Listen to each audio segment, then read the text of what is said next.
Rabotai, welcome to our Wednesday night shiur at our Bet Knesset Bet Midrash L'Shem. Our shiur is La'atzlachat, all the Ravakim, for all the single men.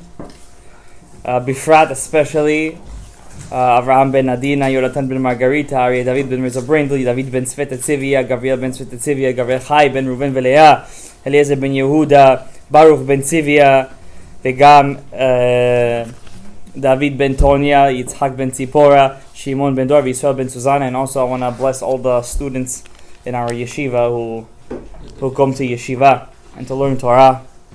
I want to especially say a special bracha for Elad ben Esther, Yehoshua ben Yafa, Gilad ben Esther, Avichai ben Adina, Emmanuel ben Esther, Aaron Moshe ben Yafa, Meir ben Busmad, Maor ben Busmad, Chaim ben Yeshua, Binyamin ben Mazad. I want to bless all the people that I just said with bracha, v'atzlacha, Yeshua. May they rise higher Torah. And especially I want to say special Mishaparach to our good friend Daniel ben Rosh Hashanah. I want to bless you with a lot of refuah shlema. May you always be zochet to stand on your 2 feet. Amen. And to be successful with pranasa, Yeshua, Shalom Bayit, Barachot, Yeshuot Gedolot. V'chein ya'azom v'nomar. Amen. Rabotai. There, and also refuah shlema liYehuda ben Leah. We are in a very special week, extremely special. I have this book at home. It's called Mahamadei Shamayim. It's the Satan he's trying to make. It's called Mahamadei Shamayim. Not many people own this book. Not many people understand the Sefer. And when I bought the Sefer, first time I bought the book, I opened the book, and it came out Parashat B'Shalach. That's our parasha. And the guy and the Rav, the tzaddik, he's a Yemenite rabbi. He writes over there, I had a vision. And a dream. People have dreams. I had a vision. It was Parashat B'Shalach. And I opened up the Sefer Torah. And out of the Sefer Torah, I saw hundreds of souls coming out. Out of the Sefer Torah itself. And I understood, out of the 6 weeks of Shovavim, which are the weeks that we in right now, there isn't a more special week than this week, Parashat B'Shalach. I understood, he says. Not only that, he writes, this week there was a special sigula for people who learn Torah. In this week's parasha, we have 3 big events. The opening of the sea, 2, the man that comes down from heaven, and number 3, the fight with Amalek.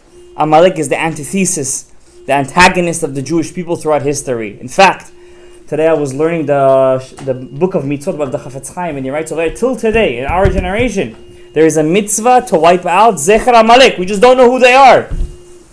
He writes, we just don't know who they are. So, he says over there in his Sefer, the Mahamadei Shamayim, if a person puts on a Tuesday, Aravit, inside the Hechal, a bottle of white wine inside the Hechal, and he reads Parashat Haman, and he puts it inside. On Friday night, he makes Kiddush on that cup of wine. He will be zocheh to phenomenal memory in Torah. There's only one issue with this. On another page, he writes, first you have to fast for 3 days and 3 nights. So go figure. Yeah, exactly. It always comes with a catch. But the big tzaddikim used to do such a thing. They used to mamash fast. For them it was nothing. And we said in our last week's drasha that Baba Sali, when he was 9 years old, his brother caught him fasting for 6 days and 6 nights. And I want to say, when we're in this parasha, Parashat B'Shalach, and it's really a phenomenal parasha, phenomenal. And we ask ourselves a question, what zechut, what merit that our forefathers give to us, that we were zocheh to a miracle that dwarfed Yitziat Mitzrayim. It dwarfed Yitziat Mitzrayim. What do I mean? When Moshe Rabbeinu came to Egypt, from the second he came to Egypt, from the first Makat, Dam, until Makat Bechorot, took 6 months. During 6 months, not a Jew worked. They were free for 6 months. Free! Paro had his own things to deal with. He had no time to work the Jews. Right? The Gemara says that when we got to Yam Suf, 5 times the miracles that happened in Egypt happened in Yam Suf. The Mam Lo'ez counts 50 miracles that happened on Yam Suf. 50 miracles. What zechut did we have? Rabotai, what merit did we have? We had no merit. In fact, the Gemara says, when Moshe Rabbeinu split the sea, the angels up high said to Hashem, wait a second. These guys serve Avodah Zarah, these guys do idol worshipping, and these guys do idol worshipping. What's the difference between the two of them? There's no difference. Why are you saving this and you're not saving this nation? And the answer lies in one sentence in this week's parasha. When the Jewish people were busy getting money, jewelry from the Egyptians, to the point where Korach had 200 white mules. You know how hard it is to breed a white mule? It's pretty hard. White mules are the most expensive breed. He had 200 white mules just carrying the keys to his safe. The keys to his safe. That's how rich Korach was. That's why when somebody's very rich, you know what you say? Hu ashir k'mo Korach. He's rich like Korach. And the Gemara and the Midrash says, that every Jew had the ability to build his own mini Beit HaMikdash. You know what Moshe Rabbeinu was doing during that time? He was looking for the bones of Yosef HaTzadik. Yosef HaTzadik ordered that his bones, his coffin, should be put in the Nile River. The Nile River is one of the 4 longest rivers in the world. How are you going to find a coffin? Especially it's been there for how many years? 210 years. It's been flying around the Nile River. Maybe it's in the Atlantic Ocean. There was a woman called Serach Bat Asher. Bukharians still had a tradition to name their daughter Serach. Today you're not going to find a woman named Serach.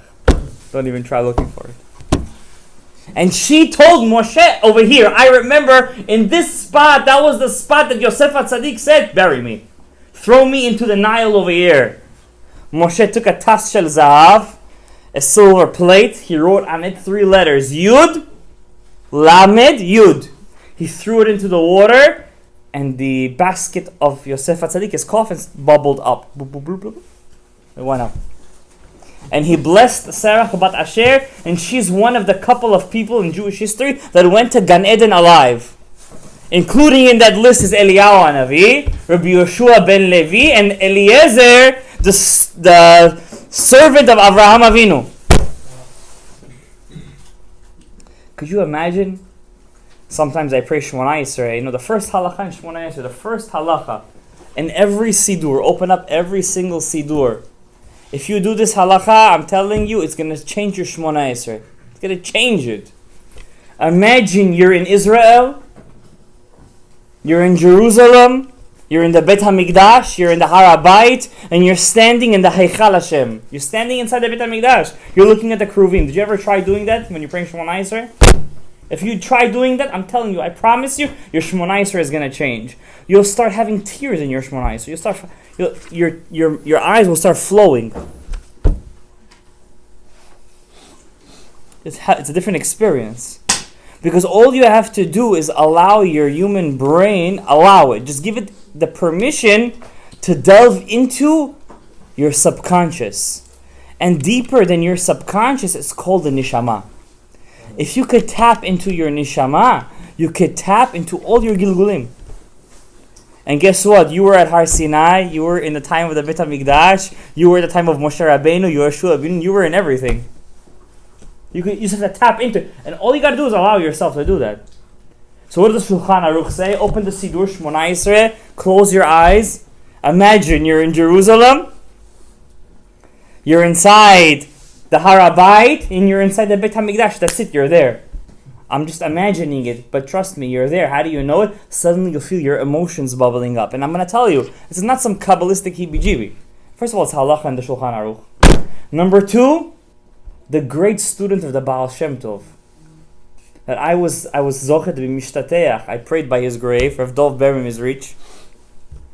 And when I prayed over there, it was written in the wall, only special people have the ability to come, and we went there with L'Shem. The whole Bet Knesset went to. A lot of us went to Mishtatech and the Kever. Before he was the student of the Baal Shem Tov, before he was the student of the Pnei Yehoshua. Many people here don't know a little bit Gemara history, but the Pnei Yehoshua is the Rav. He was a Gadol Hador, the Noda Be'Yehuda, who was himself a Gadol Hador. The Chatam Sofer was the Noda Be'Yehuda said that this Rav he's the Nitzotz of Moshe Rabbeinu. Mamash, the Pnei Yehoshua, and he wrote in his Sefer, the Pnei Yehoshua, every question that Tosafot had on Rashi, the grandchildren of Rashi, had on Rashi, he answered all of them up. How did it happen? One day there was a fire in his house, everything fell, and he was in the basement teaching us. Everyone ran away because a real leader he leaves last. He waits till everybody leaves, and he got stuck inside a whole pile of. And he said, Hashem, if you get me out of here, I promise you, I'm going to answer every question the Tosfot have on Rashi. And he sees a small hole. He realizes he rips himself out of there. He's 2 days under the rubble. 2 days. You know what that is, 2 days? You're already saying, Shema Yisrael, Hashem Elokeinu, Hashem Echad. You know what it is to be buried alive for 2 days? He rips himself out of the rubble, and he wrote a book called the Pnei Yehoshua. It's right there. You see those books? It's right next to the Mishnayot. That's the Pnei Yehoshua right there. The Magid Memezrich was his student before he was a student of Baal Shem Tov. The Magid Memezrich, you know what he worked as a living? Rabbi Gabriel, you know what his work was? You know what kind of Gaon he was? You know what his work? He was a Melamed Tinokot. He wouldn't teach high school kids. He wouldn't teach yeshiva kids. He would teach children. Take them to cheder on his shoulder like this. And he had a foot problem, by the way. He had a foot problem. He couldn't walk on one foot. He used to take them like this.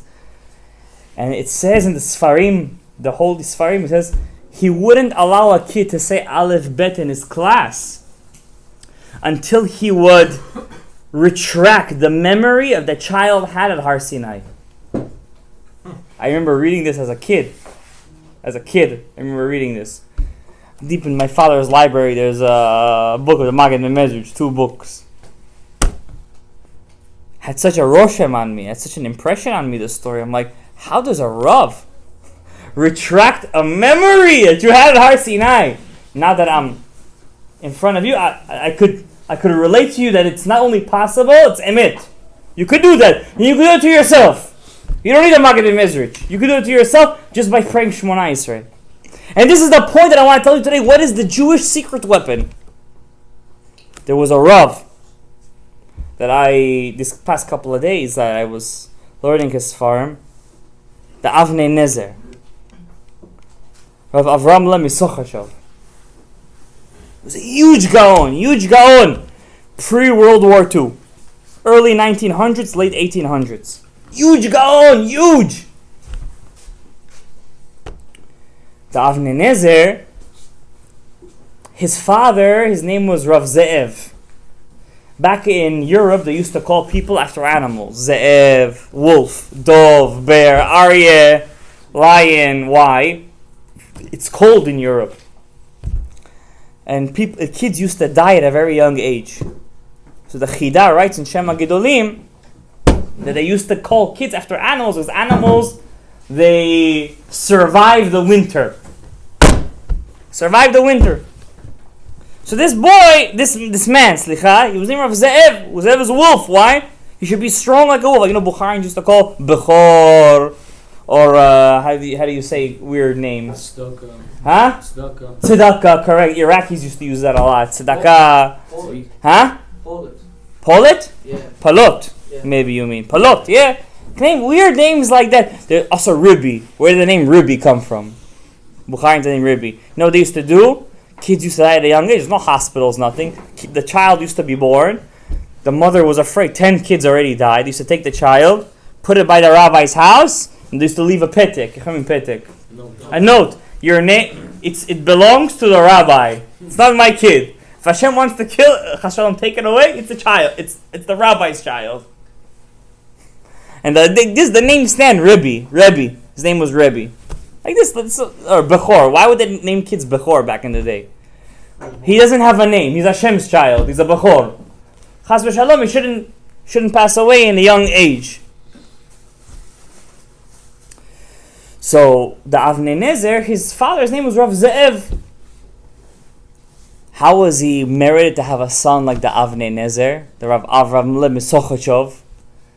If you learn his shooting, wow, eze chidushim, eze Torah, your mind is gonna be blowing up from enjoyment. When everybody used to get drunk on Purim, we used to get drunk. It's a mitzvah to get drunk on Purim. He would sit in the Beit Midrash. He would pour himself 2-3 kositz. They say kositz. 2 small shots, 3 small shots. Drink a little bit. He used to say, mitzvah leinish lebesume bepuria. It's a mitzvah to get a little drunk on Purim. And he used to learn. All Purim, he wouldn't stop learning. Say hamotzi, keep on learning. All Purim. So the Rebbe Migur said that because of that mitzvah that you did, you wouldn't waste your time on Purim going crazy, hugging people, kissing. You would learn Torah. That's the whole point of Purim. Because of that, you were zocheh to a son like Rav Avram Misochachov. Wow! This Rav Avram, he married the daughter of the Rebbe Mikotsk. You guys don't know who the Rebbe Mikotsk is. We'll make a lecture on him too. We're going to call it the living, not Sephardic moments, but the Hasidic moments. The Rebbe Mikotsk. He used to say, don't give me 100 Hasidim. Don't give me 1,000 Hasidim. Give me 30 Hasidim that are willing to change their character. In what? What's the one character trait that could fix all character traits? Lashon. Jealousy. Lashon? Anger. Kas. What's the first letter of the alphabet? Aleph. What's the last letter?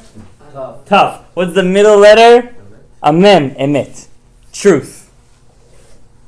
If a person takes upon himself never to lie in his life, there's no way he could be a bad person. You're straight. Why? Why did he say that? What is the book of Bereshit called? Sefer HaYesharim. The straight book. Why? Avraham, Yitzhak, Yaakov. You know what they were? Straight arrows. They wouldn't bend. You know what it means, bend? There's no bending. I have a way. I have a derech. I'm not going to change. That was the way that the Rebbe Mikotsk used to go. And he took for himself a son-in-law, this young Avraham, this Rav Avraham, who would later be known as the Nezer, Avram Misochachov. One day, Rav Avram was learning Torah. He was poor. Why poor? The Rebbe Mikotsk, he was very careful not to take money from his Hasidim. Why? They wanted to give him money. They wanted to support him, but he said, no, I don't want. I want to earn money from what I do. It's a special midah, very special midah. He wasn't a Rav, he was a Rebbe. So his son-in-law, he was living in his house. So basically, if he's poor, if the father-in-law's poor, the son-in-law's poor. Because back then, the Ashkenazim, for the first couple of years, if you were a big Talmid Chacham, you used to live with your father-in-law. He would support you. So his watch broke. This Rav Avraham, the Avnei Nezer, his watch broke. His watch broke. He doesn't have money to go. Now, if you don't have a watch, you don't know when Mincha is, Aravit, Shaharit. He closes his sefer, puts on his talit, puts on his tefillin. He goes to the corner. He starts to pray, Hashem. Sha'on. You know what Sha'on? Watch. Is otiyot onesh. Onesh means punishment. You decree that I should have this on me. So you fix it.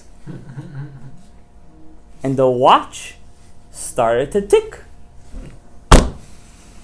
Now back then it wasn't a Casio or I don't know what the heck kind of watches you had. You could just change a battery. It was, if it's broken, Shalom on Israel. The watch started to work.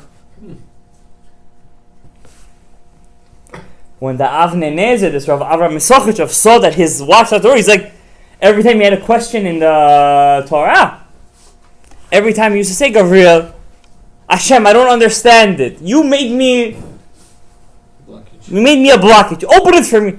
He used to understand it. So the Rebbe Mikotsk, his father-in-law, prayed that Hashem should close his power of tefillah. Now you might ask me, why? Why did he pray that Hashem should close his power of tefillah? Because when it comes to Torah, to learning Torah, you need to use your natural resources. But when it comes to the worldly matters, like fixing your watch, you could pray to Hashem. And I want to read you a Rashi. That this Rashi has took me in my life from one end of the world to another. I don't believe the world is flat. I mean from when I started to where I end. This Rashi is the Yesod. It's the fundamental idea of what a Jew is. And I'm telling you, if you don't learn this Rashi, you haven't begun being a Jew. The Jewish people have just left Egypt. They're filthy rich. But you know what they say? You could take a slave to freedom, but the slavery is still in his head. A slave is always a slave. If he's born into slave, you can't change him. In their minds, the Jews are afraid. They saw the miracles, and this is a very big thing for us. I'm telling you, when Mashiach comes, this is going to be our test. This will be our test. You'll see miracles, you'll see everything being done, but you still will have doubt. They're traveling and they see Egypt running after them. And the Midrash gives a mashal. They go forward, there is the water. They go backwards, there is Egypt. It's like a dove that's running away from an owl and it runs into a rock, into a crevice, into a cave. And what does it find inside a cave? A snake. It goes out, what is there? The owl. It goes back in, there's a snake. Where does it go? Where does it go, Rabotai? That's where the Jewish people are. And the Pasuk says clearly, and I'm going to read you this Rashi, you have to kotvem aluach libecha, you have to engrave it into your heart. The Rashi says, Uparo hekriv, the Pasuk says, Paro came close. Vayis'u b'nei Yisrael and the Jews, b'nei Yisrael, suddenly moved their eyes. They were forward, now they moved it backwards. Suddenly they saw Egypt. What does that mean? They saw Egypt going after them. First it says they saw Paro going after them.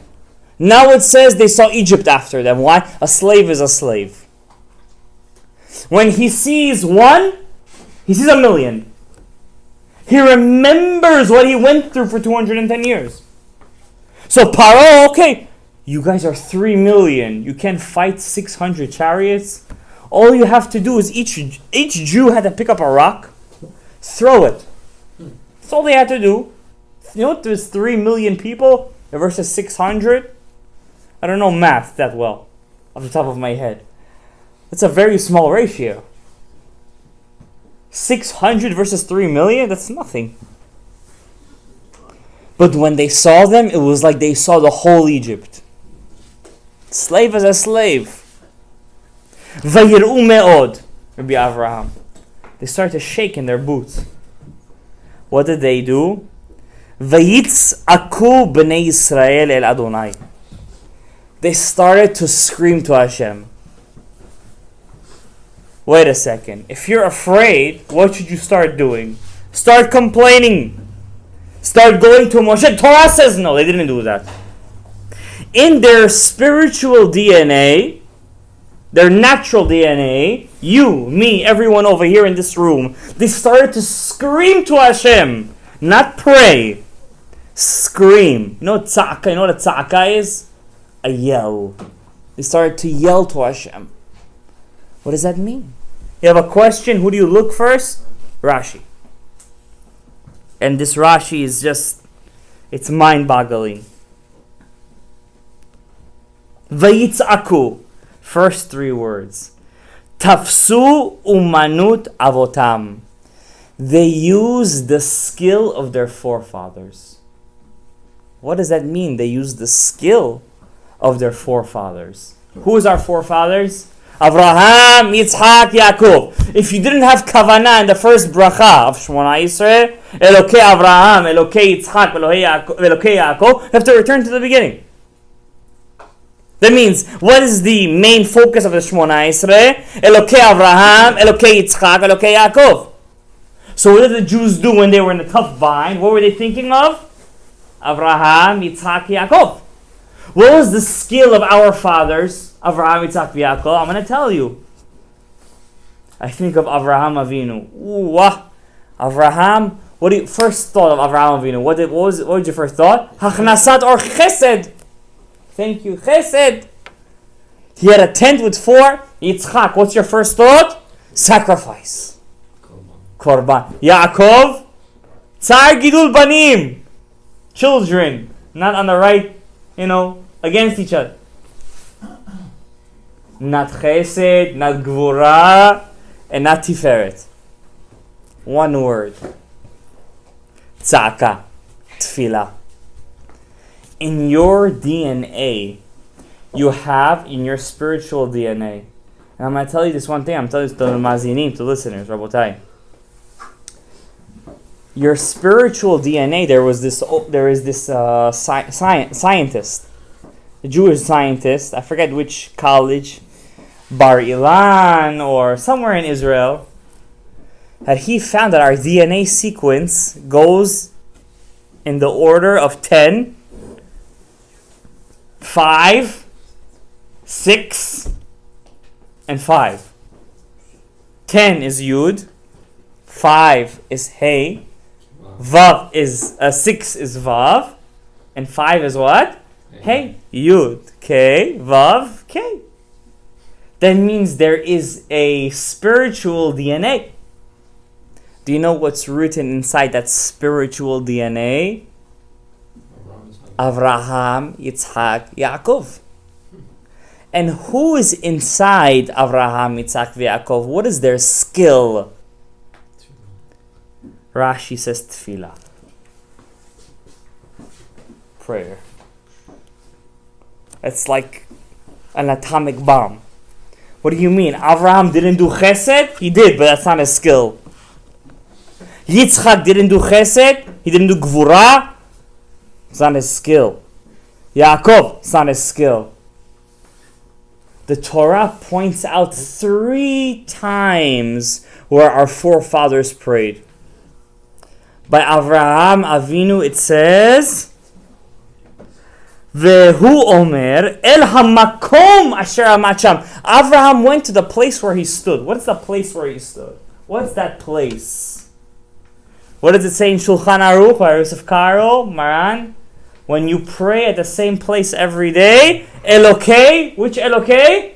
Avraham ve'Ezro. How you say place in Hebrew? Makom. Avraham went back. Do you know when you pray at the same place every day, the God of Avraham Avinu is helping you? What does it say? By Yitzchak, he went, you want bat zug? You want a bat zug? Rabotai, you want a bat zug? Well, not you guys, because, Baruch Hashem, but whoever needs. Right before, did Yitzchak know that Eliezer was finding Rivka? Did he know? Gavriel. No. What do you mean no? Of course he knew. What was he doing when Eliezer was coming back? Did Did he even have a doubt in his mind Eliezer would be unsuccessful? Do you know who Yitzchak was? He was prime rib. He was a bachelor. Do you know what 37 was at that time? It's like today 15. He was 37. He was at the prime of his age. He was the son of the Pope of the world. The Prince of the world. What do you need to pray for? You have any woman that you want. He could have had 20 women. You know that? 30, 50, 60, 80, 100 women he could have had. No. Vayetze Yitzchak lasuach basadeh. And my favorite is Yaakov. You know what it says by Yaakov? What prayer did Yaakov do? What's the prayer of Yaakov? Aravit. What does it say by Yaakov? Vayivga b'makom. And he hit the place. And he hit the place? What's the hardest prayer out of all three prayers? Haravit. Why is it hard? You want to sleep. Everyone is a chacham balayla. I'm going to eat, I'm going to drink, I'm going to make minyan. What is your minyan equal to? You and the 9 angels that you're in Olam Haba with. You know what Yaakov said? Vayivga b'makom. Not with me. I'm going to pray tonight. Does everyone in this room know that praying to Hashem is a biblical mitzvah? Ve'oto ta'avodu. Sefer Dvarim. I was learning it today. Ve'oto ta'avodu. You should serve Him. How do you serve Hashem? By prayer. I was walking down the staircase. The elevator was late. And I remembered this pasuk. I stopped in the staircase. I was on this 3rd floor. And I said, L'Shem yehod kuchab b'chu shchinteh. Harini ba litpalel lakadosh baruch hu. Behold, I'm coming to pray to Hashem. I went to the corner of the staircase and I said, Hashem, please make me successful in tonight's shiur. I just fulfilled a biblical commandment, not less than bringing kids into this world. And you could do that every single second of your life. In the staircase, while you're waiting for the elevator, while you're waiting for the bus. And that is the skill, Big Gabriel. That's our skill. Our skill is not to learn Torah. Our skill is not to do chesed. Our skill is not to do shiluach haken, or pidyon peter hamor, or pidyon aben. Our skill, the Jewish weapon, is ve'oto ta'avodu. To serve Hashem. And the only way to serve Hashem is to pray. And I want to end with a kavanah and with a phrase by the Ari Kadosh, because we're just leaving the yortzeit of the Rashash. We weren't zochet to make a hilula over here. And I want to end with a phrase in the Sefer Olat Tamid of the Rav Chaim Vital. And Rav Chaim Vital says today, Rabot, I want to let you know one thing. That everything in our generation, says Rav Chaim Vital, depends on the Jewish people's tefillah. Rav Chaim Vital says, our generation will be judged not by our Torah. In the book Olat Tamid. Our main tikkun is with what? Tefillah. And I want to give you guys a small advice. How to maximize your tefillah. Can I give you guys a small advice? From what I've paid attention to. Rabotai, never eat before you pray. Never. Why? When a person eats before he prays, what he basically did is he materialized himself even more, making it impossible for him to connect to the spiritual plane. Even Sudat Shlishit. When you eat Sudat Shlishit, kazait or bread, maybe a small piece of fish, and that's it. No more. What happened to the mitzvah of eating on Shabbat? I will tell you. The Oneg Shabbat, most people get to Sudah Shlishit, they're already blowing up. First of all. Number two, you're not going to get to the level of the Hasidic Rebbe that he used to eat in Sudah Shlishit. He couldn't fit his gartel, and then in Motzei Shabbat, he could have done it 7 times. You're not going to get to that level. You have to be smart. You're getting to Motzei Shabbat, it's the beginning of your week. You know what Motzei Shabbat is the beginning of your week. And Rav Chaim Vital says in the name of Rav Chaim Gaon, the Baruchu et Hashem Yivorach, in that Baruchu, you could bring Hatzlacha to your whole week. Should you do it with Kavanah? Absolutely. Can you do it with Kavanah? Yes. Lema'ed ba'achila. Don't blow yourself up. You want to blow yourself up, in Shahar you do it. Anyways, there is a mitzvah to sleep on Shabbat. But in Sudah Shlishit, the mitzvah, Maran says, b'migdanot. Does Maran say that? Maybe with fruits. Can even be with fruit. He said, we don't do that, but he says that even that.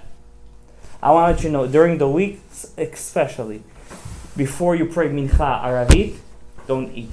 From this lies the Yesod in Shacharit, don't eat before you pray. Well, what's it called? Isn't it mitzvah you're supposed to have meat and fish on Shabbat? Absolutely, and Sudah Shlishit, what did I say? Piece of bread, piece of fish. No, but that's not really a Suda though.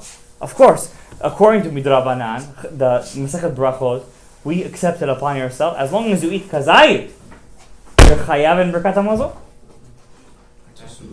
The Suda. We accepted it. We did. Not Hashem says you have to be b'saveah. You have to be full. Well, we said no. Kazayit is enough. Blame yourself. That's what the Gemara says in Masechet Brachot. I'm just giving you guys a small thing that I've seen myself in my personal experience. If you want to have kavanah and tefillah, don't eat before prayer. And it's a Rambam. Tell you the truth. It's a Rambam. Number 2.